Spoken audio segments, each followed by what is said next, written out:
Hello, everybody. Welcome back to another episode of Bardic Blunders. I'm Spencer, And I'm Eli. and welcome to the tavern. I think I did that backwards, from what I normally do, but I forget the intro and have to remember it every single week, so we'll take it. Um, Already as disorganized as ever. But our main topic today, we're going to talk about a bunch of stupid D&D characters. Um, a little bit of a mixture of actually dumb characters and just like characters that we've played before or have had ideas for. And then also weird multi-classes that work for some reason. But the first thing I wanted to talk about was a little situation that's been brewing recently with a well-known YouTuber, the Completionist. Now, just yesterday, the Completionist kind of was put into a little bit of a controversy when two YouTubers, Carl Jobst and Mudahar, uh, looked into his Open Hand Foundation charity that was supposed to be raising money for dementia patients. And it was raising the money, but then never donating it. So yeah, that's a little bit of an odd situation. I don't want to make any definitive remarks on it because obviously the completionist hasn't come out and made an official statement outside of the little interview he did in the video with the two of them. Uh, so I don't want to say anything definitive, but this doesn't look good.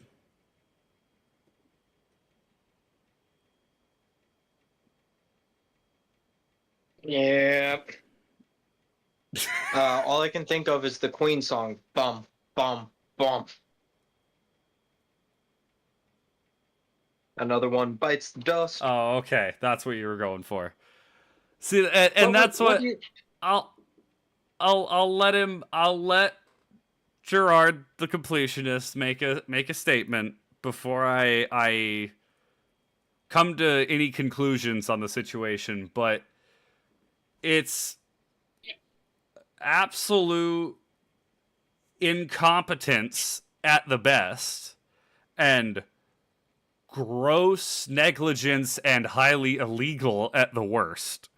So, uh, hopefully, the situation resolves in a good way, and this doesn't end up being too serious or much more serious than it already is. But I wanted to mention that because that was a hot button issue the past 2 days. Um,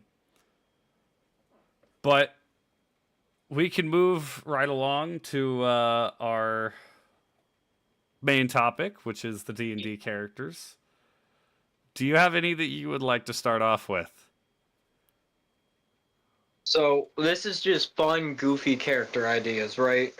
So yeah, I wanted to kind of do both where we're talking about some of the goofy character ideas we've had, and then like we were talking about last night, the weird uh, class interactions that you can make. So if anybody knows me, I am not a goofy player fan, a goofy character fan. I No, don't play a lot of them. you play a lot of I depressing play characters. and super serious characters. Right. Like for example, his two characters in my last campaign were a reborn Ronin who had dishonored his nation, killed a bunch of his fellow Ronin, and then committed seppuku and was trying to restore his honor. And the character he played after he died was uh, Alice, who was from an abusive family and just had a horrible, horrible father, and had to work through the entire campaign to resolve that and not become like her Daddy father. issues. Yeah, daddy issues cranked to 11. So he doesn't typically play very weird characters. Snap cut to my current character. I mentioned him in the first campaign diary, the prologue that I posted yesterday, which we've already played the first session. That one's going up next Monday. But his name is Soot. He is an ancient warforged. I'll let you throw out the backstory. Well, we've brought him up before, and we talked about him. We talked about him a little bit. He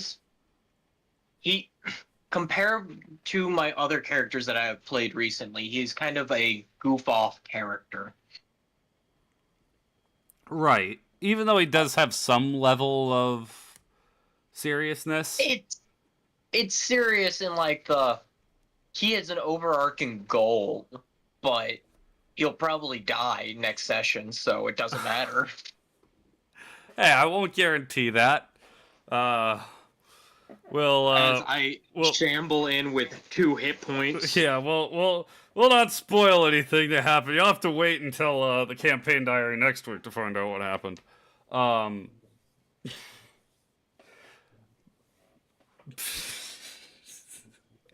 But I do love Soot, and I hope he survives. I'm not gonna throw you any bones to ensure he survives longer, but I do hope he gets to stick around for a little bit.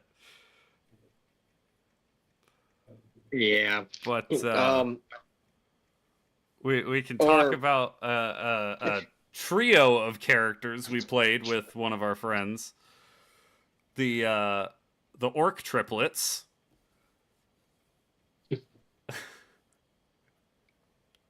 What was it? We had a fighter, a barbarian, and a bard. It was a bard. I couldn't remember if it was a bard or a wizard. It was a bard.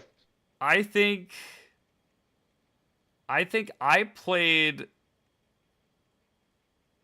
I don't remember which one I played now. You played the barbarian, I played the fighter, okay. and then it was Mikey played the bard. Yeah. Mm-hmm. So it was a one shot. We were making characters for a one shot, and I don't remember who the other person in the one shot was, but they're like, I'm gonna make this, and they made a relatively serious character, like not super serious because it was just a one shot, but they didn't go super goofy with it. And then the three of us are like, we are playing a orc triplets who has among us the highest intelligence is like an 8. So and that was funny enough, I think, on either the barbarian or the fighter, not the bard. Yep. And we solved all of our problems with mass uses of violence. Just brute force everything. Like whoever was DMing was like, you walk into a room and there's a bunch of sleeping goblins, and I was just like, I crush, and then just stomped on one of the goblins and turned him into a smear on the pavement. That was Nick was running. Okay. That was the Rick and Morty one. That was the Rick and Morty one. I forgot that it was the Rick and Morty one. Oh gosh. And all we did was cause chaos and cause problems the entire night. And then I think both of us ended up putting the orc triplets in our worlds. Yeah. The power of a dumb character.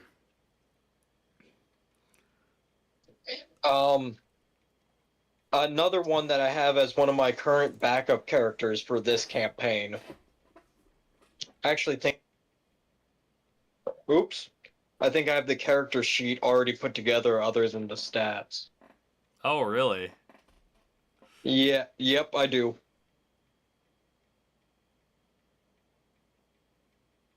Um, his name is Fez. He is a lizard folk with the background of charlatan bard. Not just any normal lizard folk though. He's like an alligator. Yeah, he's a Cajun alligator. He gonna talk a lot like this. So we got a Cajun alligator bard. Which is just absolutely hysterical because he tries to blend in with people, but there are no people here to blend in with. Oh, hold on. Talk about another stupid character. I'm getting a phone call. Okay. I really don't have that many stupid characters, guys, so let's just flip through the good old memory bank and oh. So a character that I was toying with forever that I have not used yet is Squeak the Monk. And I was messing around with other things and I found out that you can take the random weight of a character. And so for a human it's like 2d4 times 100, I believe. I don't know, it's been a while. I have my PC in front of me, so I'm going to look it up. So Okay. I'm talking about Squeak. Which one is Squeak? He is a monk. Oh, yeah, I remember him.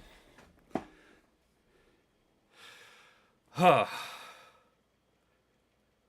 Sorry, I had to run downstairs. So trying to catch my breath a little bit.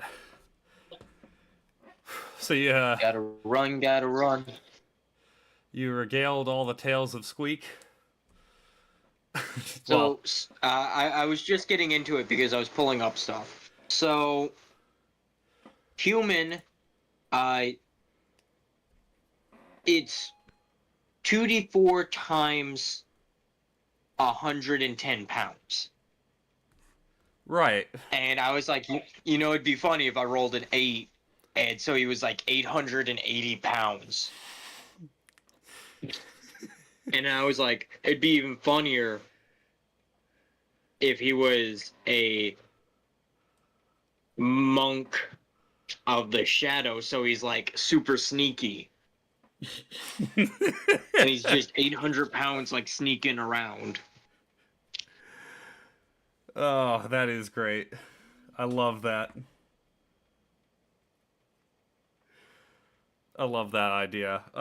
I myself have a very dumb character that But I've apparently played. that's not how it works, What do you mean as I'm that's... reading it now.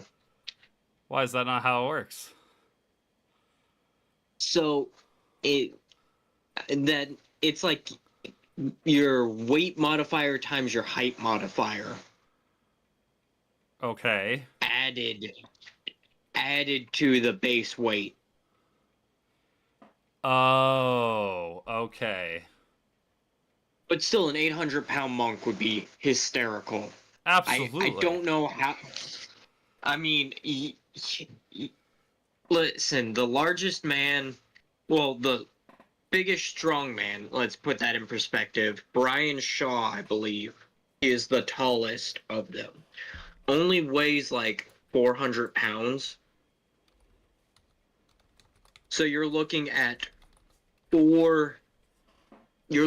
man who's twice as large as he is. weight-wise. Right.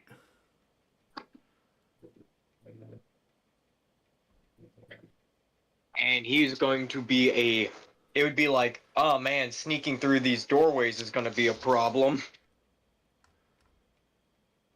So, yeah, Brian Shaw, 435. Let's see, is there anybody heavier than him?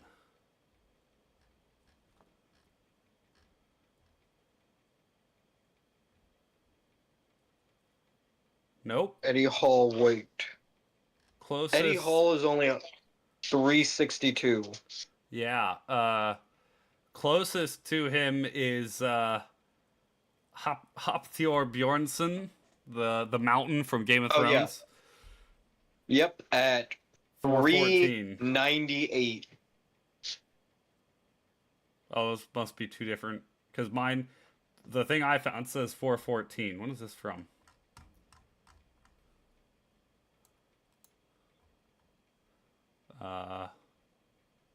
Doesn't have a date. Okay, cool. Hey, Muscle and Fitness, date your articles. Okay. Okay, so he was that much when he was doing the strongman stuff. Now that he's retired, he's dropped a bunch of weight, but he's like incredibly buff. Right. Same thing with Eddie Hall. He's dropped a bunch of weight recently because he's not eating 12,000 calories a day. That tends to happen. So offensive linemen in the NFL do the same thing. They shed weight like nothing. But my character that was a lot of fun is Sonic the Hedgehog. Now, that's a little bit of a joke. I did want him to be Sonic, but I made a vile character that if you get the right items can go fast, which is why I dubbed him Sonic. I also might have done the Sonic voice. Whoa. Crazy. But it was a Tabaxi Bard Monk. So you got to the point where you could cast Haste as a Bard, and then the rest was Monk, just specifically for unarmored movement. So you have a higher base movement speed. Then you can cast Haste on yourself. Then you can use the Tabaxi trait that lets you go faster. Then if you get Boots of Haste, you click the Boots of Haste. And there was one other thing you could do, wasn't there? Yeah, you Step of the Wind. Step of the Wind, that was it. And we ended up calculating that at level 20, with all of these different attributes, you could go faster than the speed of sound. Like Mach 3 or something like that. Yep. And so, basically all you had to do was run into somebody and you turned them into mist. I guess that... And yourself. And yourself, yes, absolutely. I guess that technically falls into the weird multi-class as well, but I feel like that leans more towards just stupid character. Oh, my most hated character that I ever played. You know the one. I think so. Good old Mars. Yep. Mars was a Eldrin bard, which it wasn't even like he was a joke character. He just he played the line of so flamboyant. It was basically having a Broadway personality all the time. Right. But and it got grating on my soul. Mix a Broadway personality with the sneakiness of like a mobster, like making deals and doing things behind people's backs and just being a sly little rat. And then you have Mars. Yeah, and he was just uh I hated playing him and everyone loved him. He was also the healer of that party, so keep that in mind. He was a college of glamour bard. So it got to the point where I would just wander around the battlefield, healing everybody and not do anything else. Right. Well, I mean, you kept us alive in that campaign. That is true, and we fought a lot of stuff in that campaign. A lot of very And then he dangerous dies? things. He dies very next session, TPK. Well, he dies once, then gets resurrected as a hill dwarf. Yep. And then, yes, we have a TPK the next session. I think one of my favorite characters that I tend to bring back for one shots is Quipo.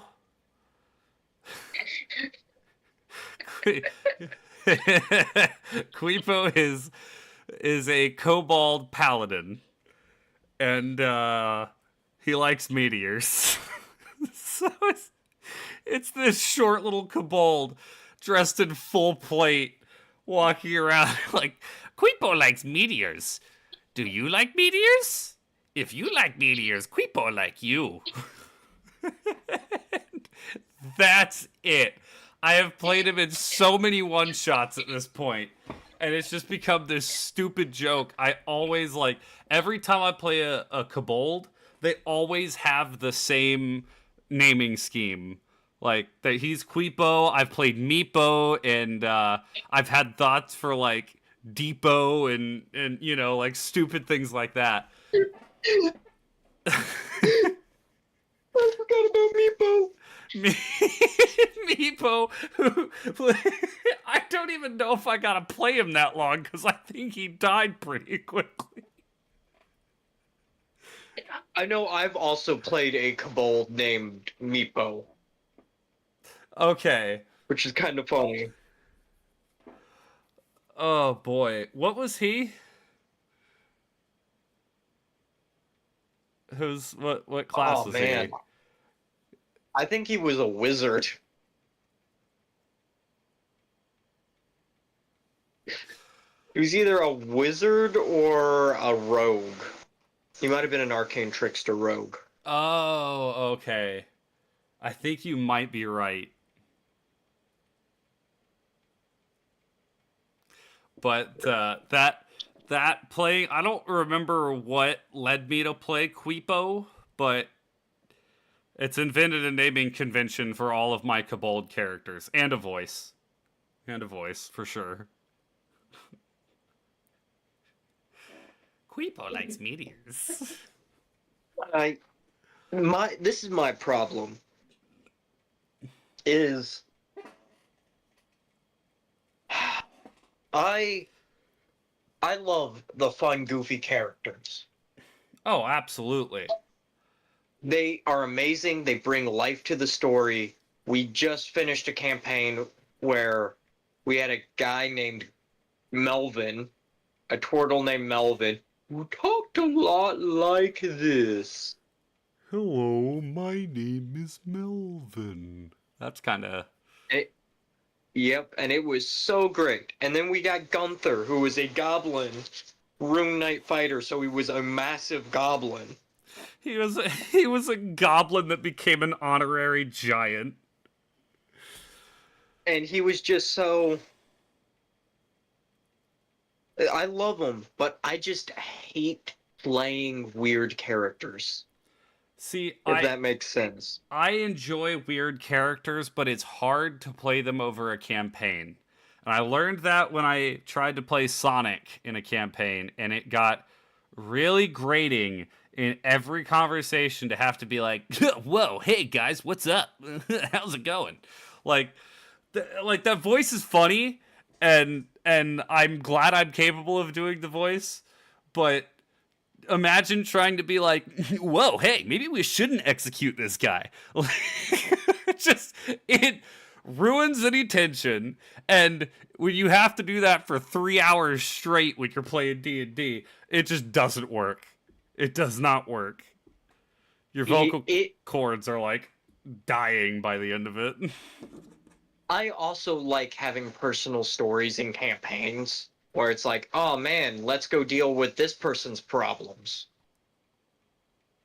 Right. Like that, I like that. Well, and that's I enjoyed, and I wish we had gotten to continue it. It wasn't my favorite of the campaigns you'd run, but I did really enjoy your last campaign that you ran, where I played a character who was a bard. He was a Shatterkai bard, and his name was Zevok Greythorn, and he was the greatest bard in the land that no one had ever heard of. Except he wasn't really. That was a cover. He was actually named Saris Noct, and he was a spy working for the rebellion against a tyrannical king. And he was never meant to be a spy. He was an actor. He was a musician. His life was supposed to be for performing. But when his daughter was killed by the corrupt regime, he took it upon himself to become a spy to aid the rebellion. And what do you get in a rebellion? You take what you get. So when there's a guy who's a great actor and can blend in with the things around him, you take it. Didn't end up getting to finish that campaign, but I did enjoy that character a lot, especially because we did not tell the rest of the party that I was a spy.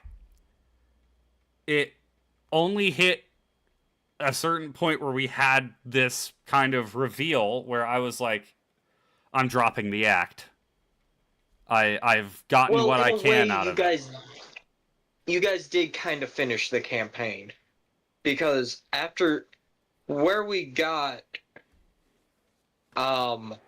it was going to turn it was going to turn away from, oh, we're an adventuring party, to, oh, we don't know what we're doing and we're having to command large groups of forces. Which I think would have been super interesting. I do think that would have been very, very cool. And the thing that I would look forward to the most was the final fight. Because that would have been heavily involved with my character as well. And yep. Just getting to have that like Inigo Montoya moment with the final boss would have been cool. I'll give you anything you want. I want my father back, you son of a. Yeah, especially because you guys, like, you found out that your character had a grandson and that you never knew about. And I tried to smuggle him out of the city. Yep.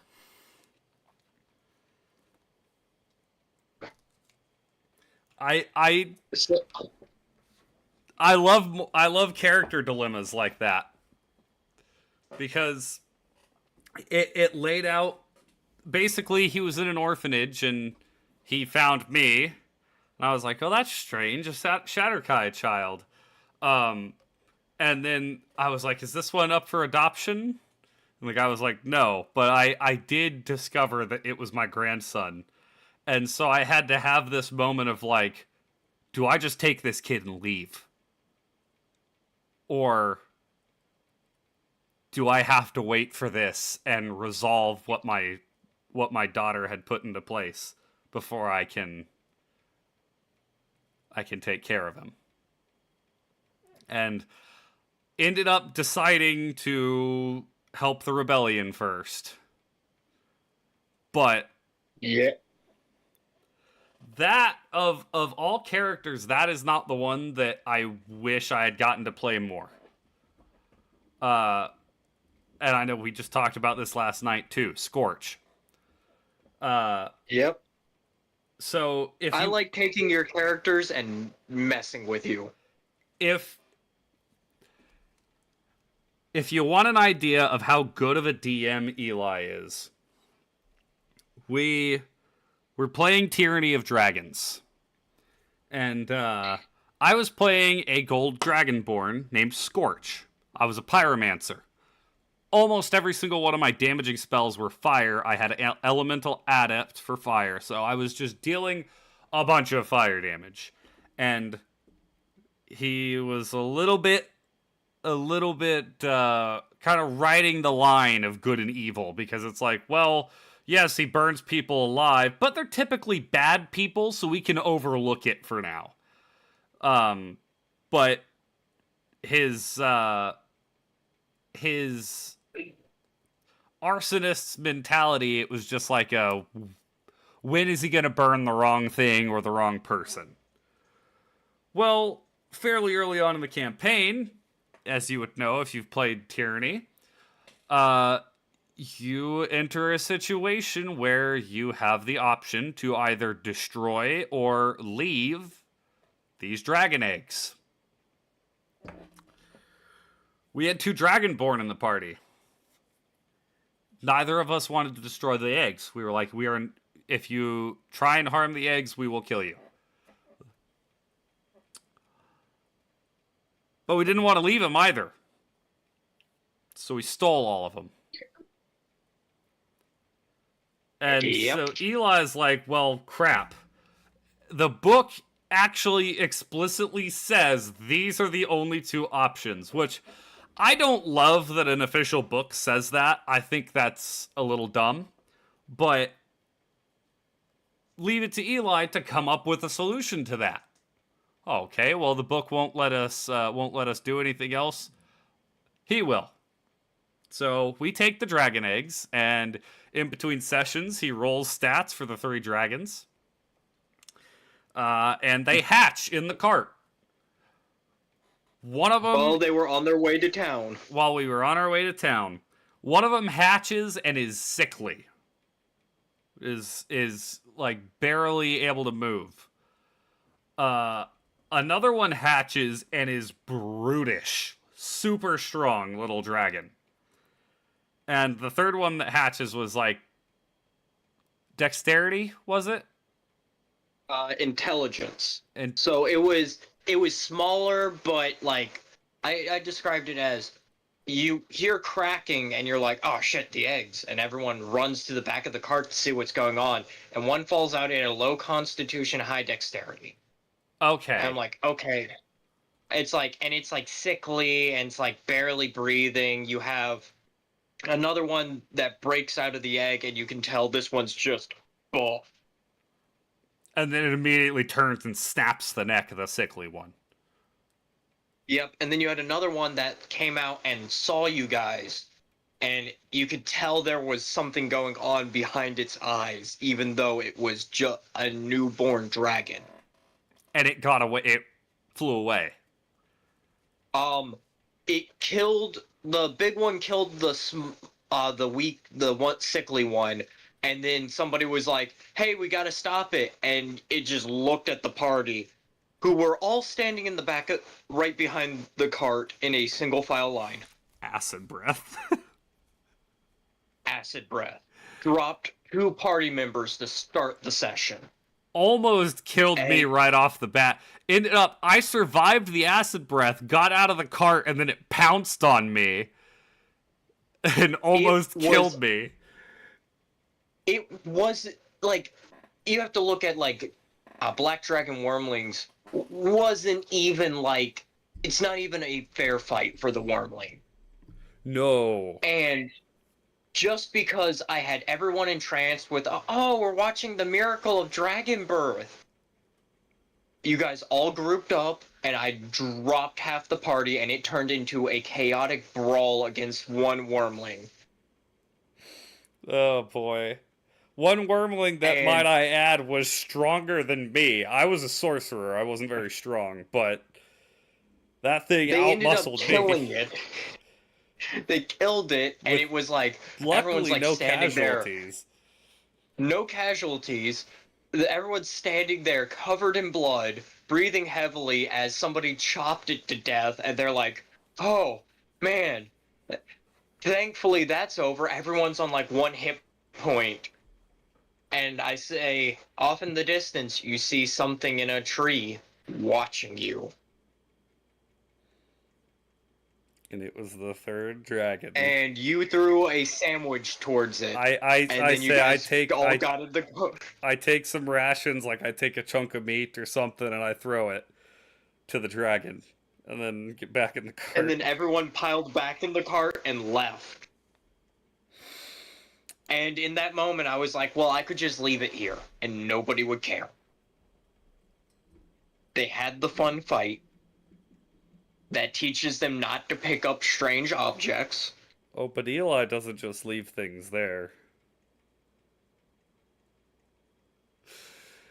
So we take a rest. It follows them for a bit. We don't followed notice you guys it. till you were out of that town. Yeah, we don't notice it. We take a rest, and we wake up the next day, and we're on our way. When we come across this absolute massacre, like corpses, blood, just a vile scene. We were like, what on earth happened here? And then there's a small girl standing in the middle of all of it. And we're like, are you okay? It was a little gold dragonborn child. I was like, oh, gold dragonborn. Like me. Huh. Interesting. And then she latched onto me immediately. I'm like, uh-oh. Yeah, because you fed it. Yep. Yeah, the little gold dragonborn child was actually the black dragon who had changed itself and decided I was its parent. Which led to a whole lot of problems where they're now transporting with a small child who was the smartest person in the party. Smarter than anyone else in the party. Who I was like, well, I'll just give it spell casting because that'll be interesting. So I was sitting there like, well, how is it? It's a dragon, and it's incredibly smart, and it's in like that super learning phase of being young. So I'm like, oh, it's just any spell that gets cast where it can see. I'm like, I'll just note that spell down so it now knows it. Yep. So Scorch, the pyromancer, had to step back from his murderous arsonist tendencies to take care of a child because he realized that if he was violent in front of the child, it would teach it the wrong things.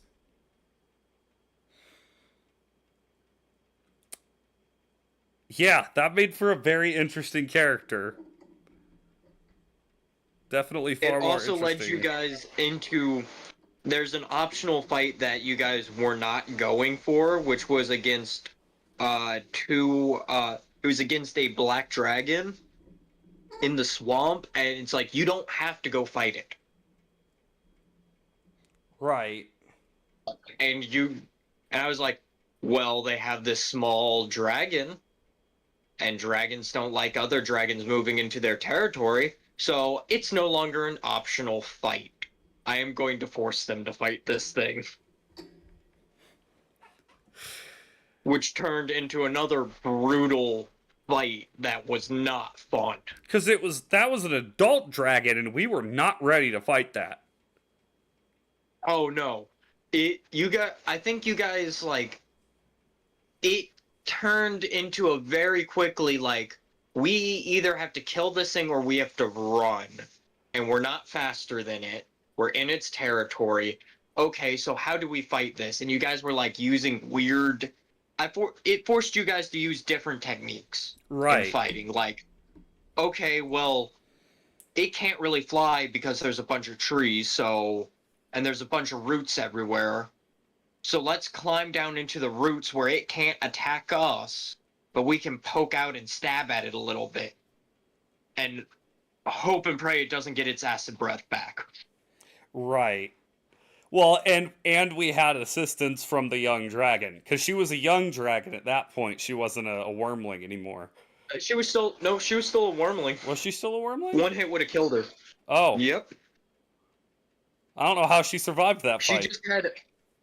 She just had immunity to acid damage because she was a black dragon. Oh, okay, that's true.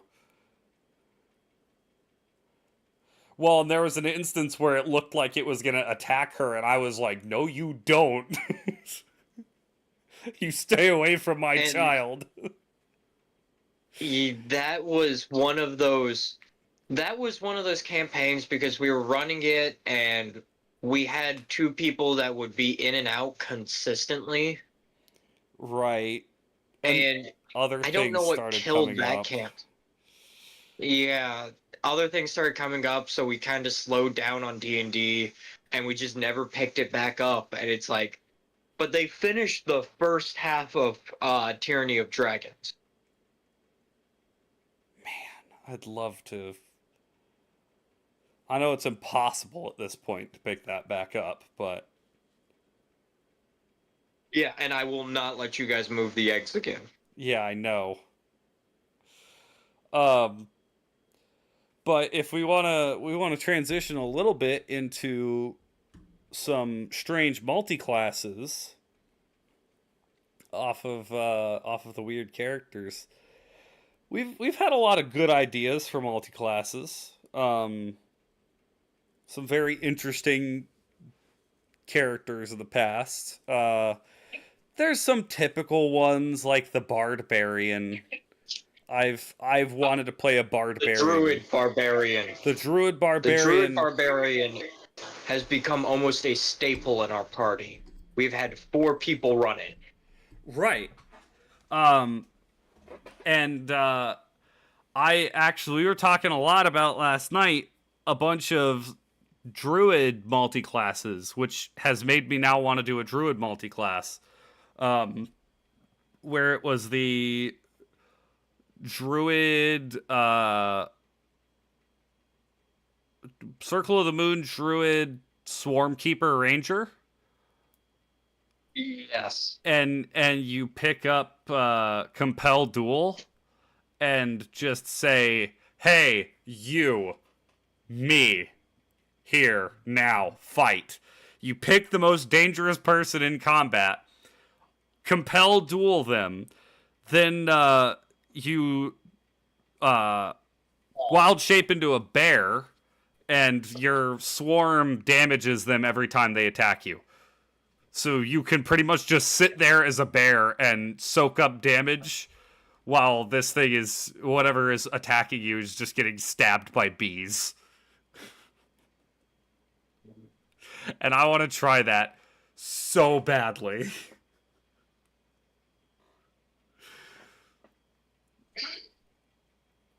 Oh boy.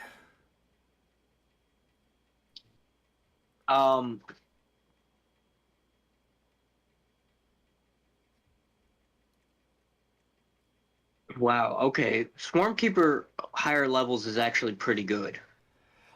You know what? I still... You want to talk about the classes we've never played? Because I still have never played a Ranger. I've never played an Artificer, or a Warlock. I think those are the only 3 I haven't played at this point. Artificer, Ranger, Warlock. I have not played a monk. Nope. And you hadn't played a druid either until my campaign. This current campaign. Yep. Your first ever druid. I mean, there's plenty of subclasses that I have never played because it's like, oh yeah, dude. If I do, with how many subclasses they come out with? Yeah, my typical front, because when I'm playing, I end up into 2 categories of player. It's either I play the frontline tank or I play the backline support. Yeah, or absolutely. utility caster. I don't get to really mess with the what is it? The glass cannon builds. Only because like everyone wants to play glass cannon, and then it's like, oh, there's no glass cannon. Well, let me play. People either go, oh, we're gonna all do backline, or oh, we're all gonna do frontline. As what happened with our last campaign, where we had no backline. Right. And it became only me in the backline. Yeah. Well, and that's I enjoy playing glass cannons, but also I also have a very typical kind of character, and I like to play the more intelligent characters. I am one of the few people that does not like having intelligence as a dump stat.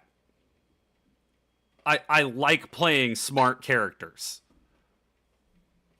Ones that are going to be solving puzzles and you know, figuring out who's the culprit or shaving an entire like 2 months off of your campaign. Um, Yeah. but I tend to play more charismatic characters just because I like being able to talk around with situations. right, you talk to convince people. Well, you like playing a character who can make people believe whatever you say. I like playing a character who can figure out everything and prove it to people. I do play a fair amount of wisdom characters too. Cleric is probably my most played class. Where actually, fighter is my most played class. So, because I've played a cleric. I've played a cleric of life. I've played a cleric of arcana. I've played a forge cleric. I've played a grave cleric. I think those are the 4 clerics I've played. Actually, now that I'm thinking about it, I might have played sorcerer more than anything else.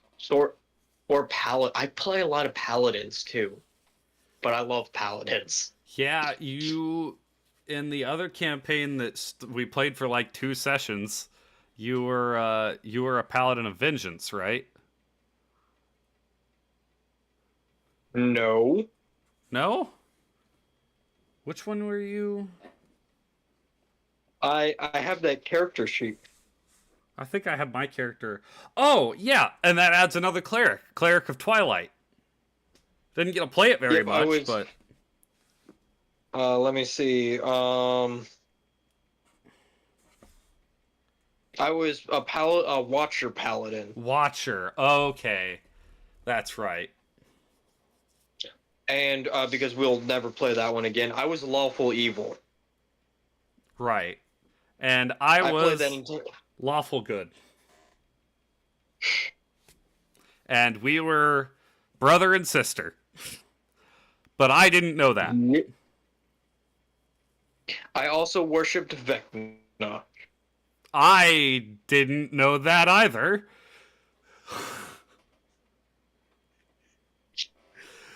So when I say I didn't know we were brother and sister, my character didn't know that. I didn't know that you worshipped Vecna. What?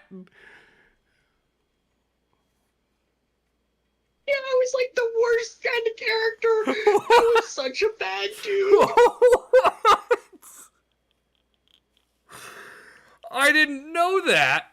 Oh my gosh.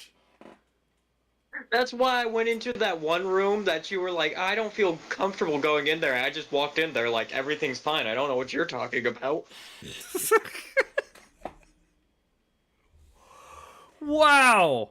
I mean, I knew you were lawful evil, but I didn't know you worshipped Vecna. Dang. The more you know, I guess. That's like actually floored me. Whoa. I kept that a secret for so long too, because I never brought it up. It's like, and actually, I might. If you give me a second, I might have.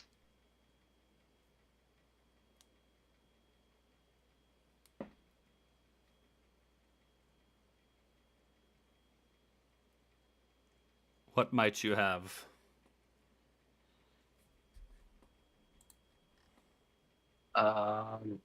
Let me see if I find it because I might actually have.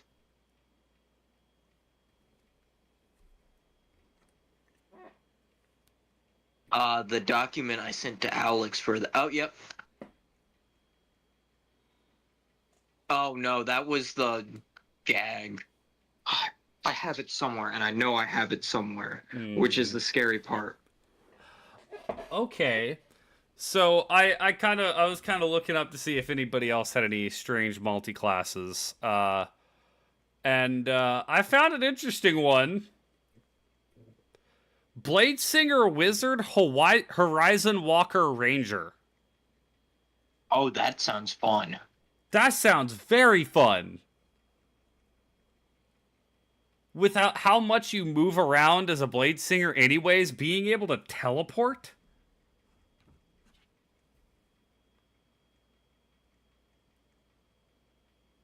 Wow.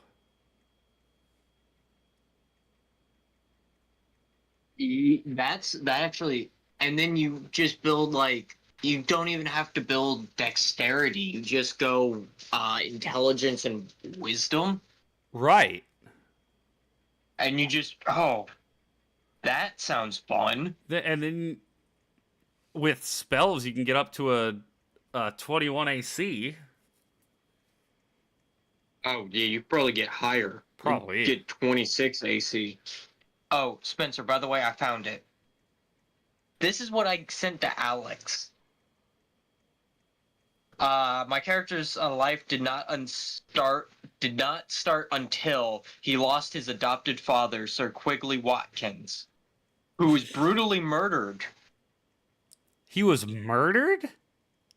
Yep. Malik hunted the murderer to dead ends. At the time, he was a devoted paladin to your god.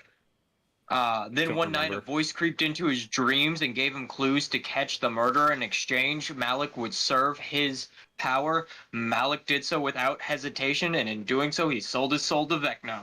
He spent a few years doing his bidding. He's kept this a secret from everyone. Wow.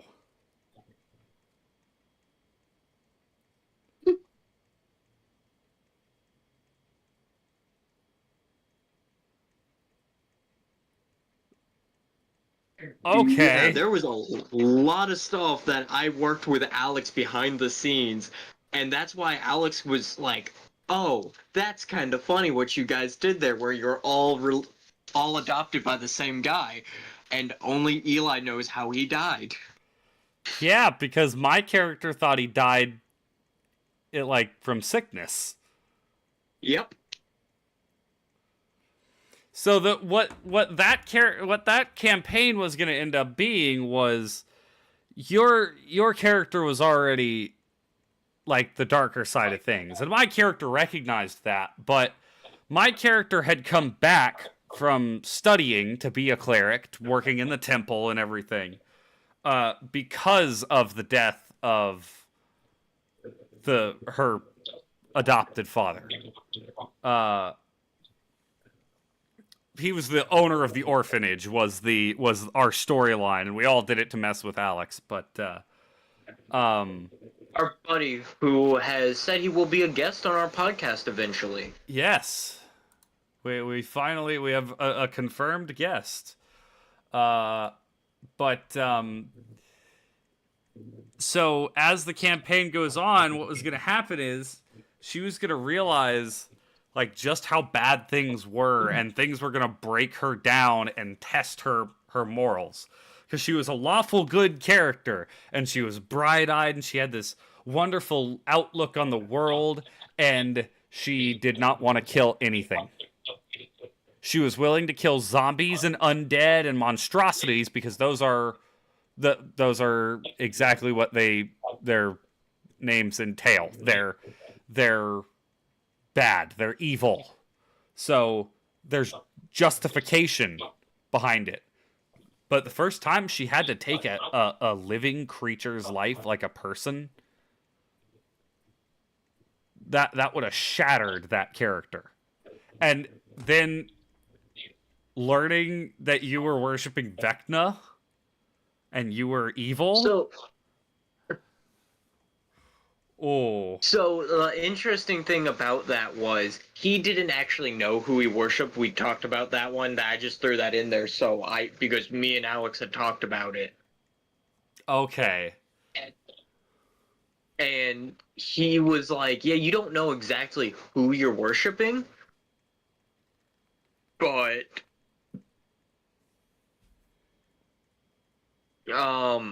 yeah. Now it's like he was not a good character, and it was explained in a session where it was like, well, somebody asked why we worship the same god but wore two different kinds of armor, and it was like Alex explained it. He was like, so even good gods need somebody to do a bad thing once in a while. Right. And so that was what my character was like trying to portray, was like oh yeah, when bad things need to be done, I can go do them. But then it was like, that character was like horrifically evil. Like, because he owed that debt for giving him the answer, if the voice told him to kill somebody, he was going to kill that person. Oh boy. Would he have killed my character? Maybe. There would have to be dire circumstances for him to be like, ooh, maybe it's time to put you down.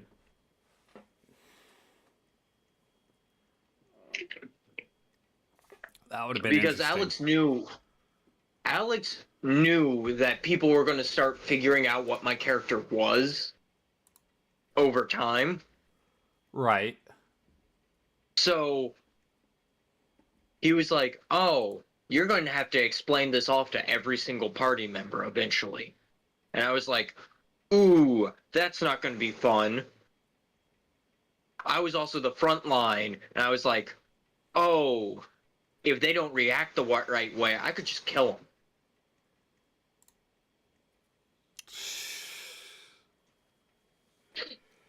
Ooh, you would have started making enemies real quick.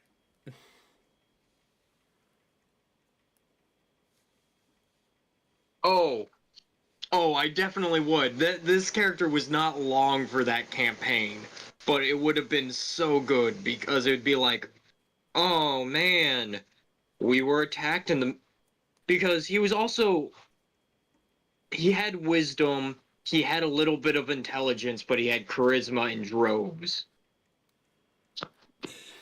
So it's like, oh, I know if I kill them, I have to mess up the room, make it look like they were killed. And because the majority of our party did not have the best of backgrounds, right. It's like, oh man, this person from their past must have snuck in and killed them.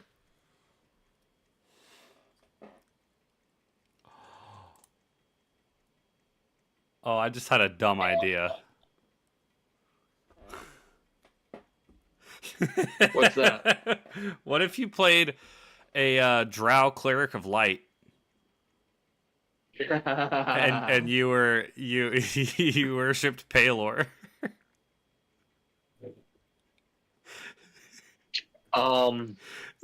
That's how drows are emo and edgy. Like, I'm in the light, Mom. No, not the light. Literally having to burn yourself to worship your god.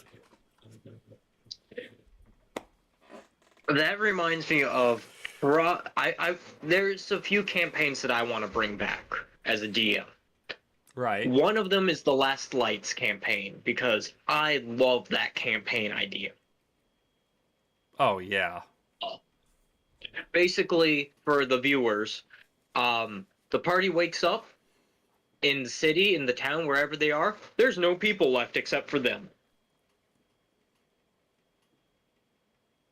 And they're kind of like, what's going on? But they all had the same dream where it's like, hey, go to this place. So everyone's like, oh yeah, I heard the voice. It's kind of weird that there's no people around. I guess I'm gonna go to that place. Maybe I can find answers there. And then it takes a whole aspect out of D&D. It adds like the horror aspect of like, oh, we're in trouble. We're like the only normal humanoids left. But at the same time, it adds oh man, we are going to have to do a lot of fighting because like goblins and orcs have moved into towns and they know that you're human and you're going to come and try and take their town back. So they're going to try and kill you. Or, oh, we'll let you in if you go deal with X. Right. So it's a lot more like, how much are you willing to compromise things? It also made gold completely worthless. Yeah. Yeah, there was not much point in getting gold. And then my original D&D campaign, which I just found the Word document.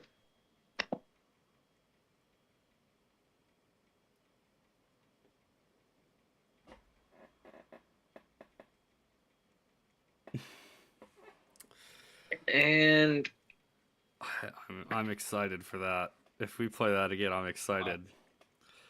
Eli's original campaign was my first ever D&D campaign.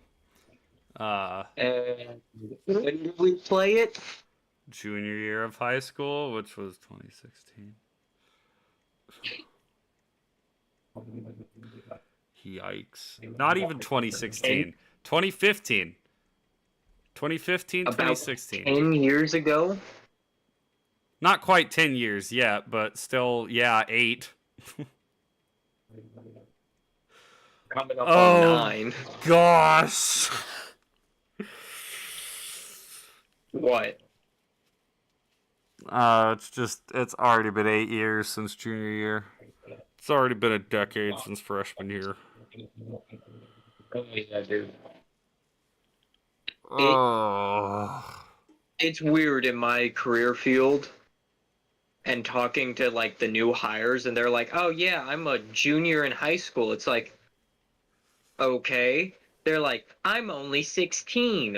And I'm like, oh, I was in kitchens working before you were 10 years old. Well, yeah, dude, whenever I was, like, when I would drop off my sister at school sometimes, there was that part of me where I would be like, oh, I wonder if I can see, and then stop for a second and go, no, they all graduated with me. They're all gone. I'm not in high school anymore. Like, and then now my sister's graduated. So it's like, I don't know, man. Everything's falling apart.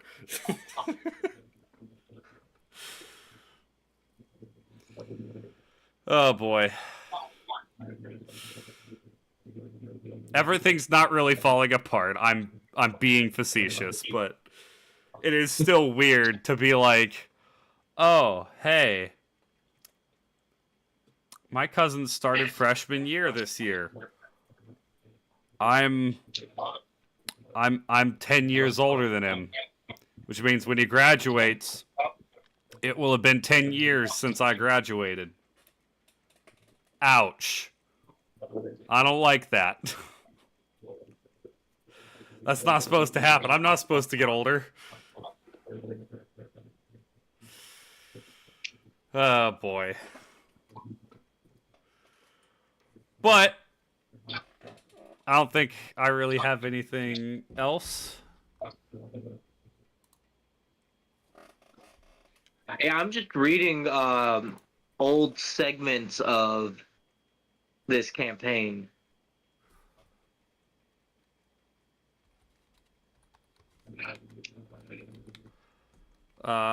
You got a quote? Oh no, I forgot about the quote. Oh no.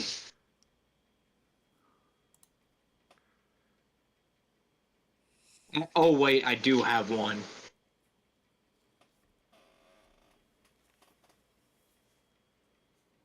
What quote you got? This is from one of my D&D characters. Oh, so it's a self quote. You freaking cop out. Yeah. You'll like it though. It'll be worth it. Okay. Curiosity killed the thief, and satisfaction did not bring him back. Who said that? That was one of my one-shot rogues that I played. Okay. Who was built around throwing knives, so he was a carny who threw knives.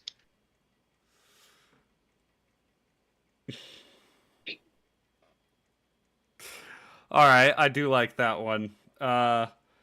Mine falls in line. If anybody watched me this past week play Reach, I have to. It didn't take long for Reach to fall. Our enemy was ruthless, efficient, but they weren't nearly fast enough. For you had already passed the torch.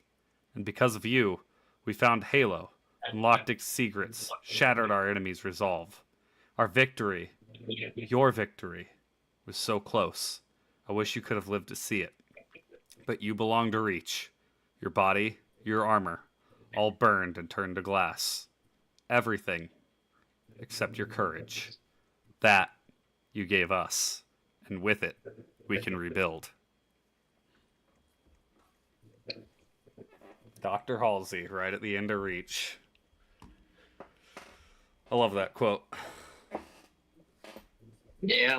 You see why I love Halo so much? Yeah, and I will definitively say, because I seriously doubt after finishing 4 that it will top. It will move up high on my list, and if I ever get to play 5, I don't think it will be anywhere but bottom. But Halo Reach is my favorite Halo, and I don't think that's going to change.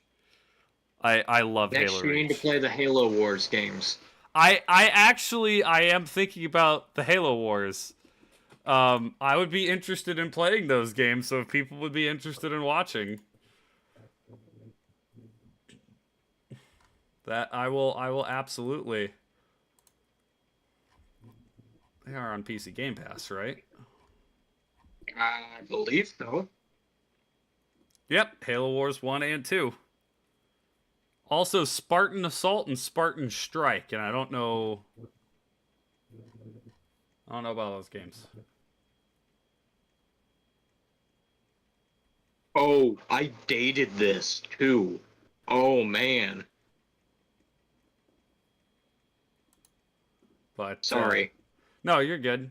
But yeah, I will absolutely play the Halo Wars games as well. I do like RTS games, so The first Halo Wars, a lot of fun. The second one's a little bit more brutal. okay. All right. Well, with that, If I remember correctly, it's been a while since I've played. Tomorrow I will be starting my Pokemon Platinum randomized Nuzlocke, because that's what everybody voted for. Not everybody, but that's what got the most votes. I'm kind of thankful, because I think the other two would have been incredibly painful. But I got my layout all set up for it, and I think it sucks, but you know, I made it myself, so. But anyways, that's all from us. We'll see you next week on Bardic Blunders when we have a special guest. And That's next week. what? That's next week. Yeah, that's what I said. Oh man, time's flying, dude. Yeah, I know. But anyways, tally ho!